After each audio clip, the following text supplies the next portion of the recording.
This year, a bomb exploded in a cafe somewhere in Bangalore. A firecracker factory in MP exploded, leaving 11 people dead, over 100 injured, and the explosion destroyed almost 60 houses. 5 people and 2 children were killed in a fire at a shop in Aurangabad. A hoarding in Mumbai collapsed onto a gas station and it killed 17 people and injured 74 others. People have been dying across the country. Life is random. You never know when someone is going to die. You never know when you're going to die. Anything, anywhere can end, and there's nothing you can do to change this. But you can watch TV and take your mind off how morbidly depressing life is. After that terrible introduction, let's talk about what was good on TV this year, shall we? We've talked about the first season of Jack Reacher on this channel before. You can find a link to that somewhere on the screen here. The second season was released in December 2023, but it ended in Jan this year, so it's fair to consider it a 2024 release. In that old video, I'd forgotten what had happened in the season, and I had to be reminded. This time, in keeping with tradition, I've forgotten what happened in season 2 as well. Unfortunately, there's no one around to remind me what happened, so we'll just have to live with the facts. Reacher is a terribly good show. Alan Ritchson is a brilliant actor and acts wonderfully in the show. The show has lots of action, it's tense, and that's about all that I can remember about this season, and the show in general. So, go watch the show because, like I said, it's brilliant. There are 2 animated shows on this list. The first is X-Men 97. X-Men 97 follows the classic X-Men animated series that was aired in 1992, back when I was 12. I was a bit apprehensive before I started watching the show because I was afraid the show would have story threads from the old show. I hadn't watched the old show, so I thought I'd find myself wondering what the hell was happening on screen. But this doesn't happen. X-Men 97 is independent of its predecessor. The X-Men fight everything from anti-mutant rioters to a superpowered being called Bastion. I remember being slightly bored watching the old show, but X-Men 97 I loved. The animation was great, the voice acting was pretty good, and the show overall was fun to watch. Neil Gaiman has fallen from grace after recent evidence of sexual tension and abuse came out against him, and I most certainly don't condone what he did, but I find it hard to stop liking all the stuff he's put out. Sandman, Books of Magic, Stardust, just so many things. And Dead Boy Detectives is one of those works of his that I find hard not to like. I convinced myself, saying a lot of people have worked on the TV adaptation, so to hate the show because of Neil Gaiman is a bit wrong. Maybe. I don't know how to navigate this crap. But Dead Boy Detectives is a great show. It's about these 2 kids who are dead. They've opened up a detective agency to help other dead people with curious cases. In the show, our 2 detectives must leave the comfort of their homes for lands across the sea to solve a case. The series could possibly have continued because it was received rather positively, but I guess Gaiman's screw up got the show cancelled and there's absolutely nothing we can do about it anymore.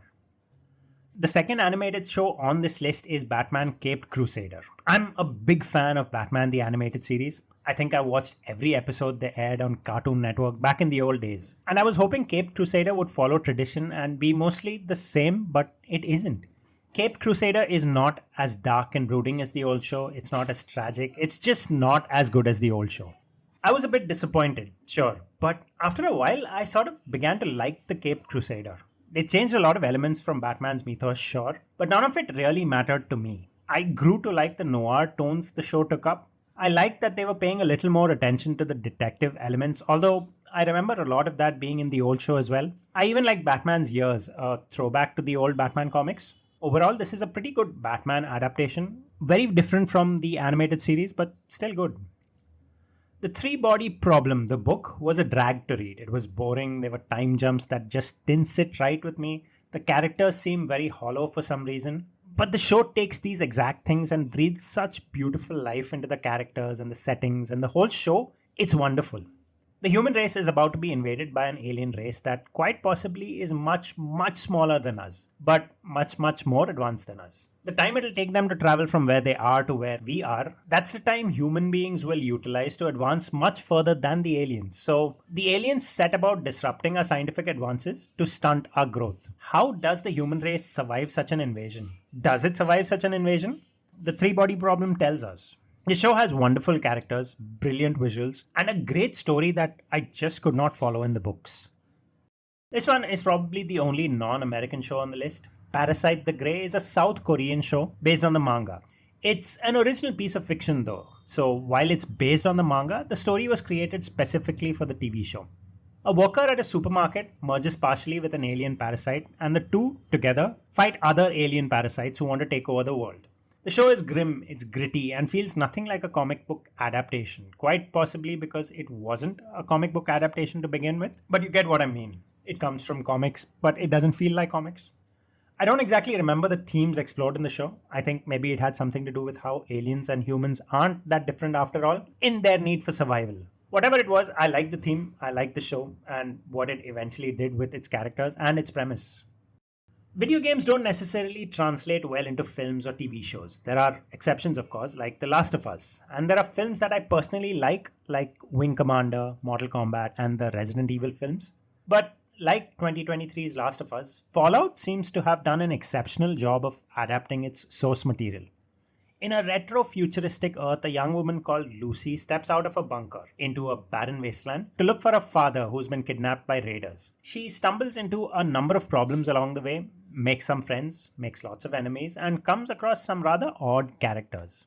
Fallout is a great TV show with some really good actors and, more importantly, a great story. The Penguin TV show was a surprise for me. I wasn't expecting to like it much after the Batman film, which I thought was tedious and tiresome.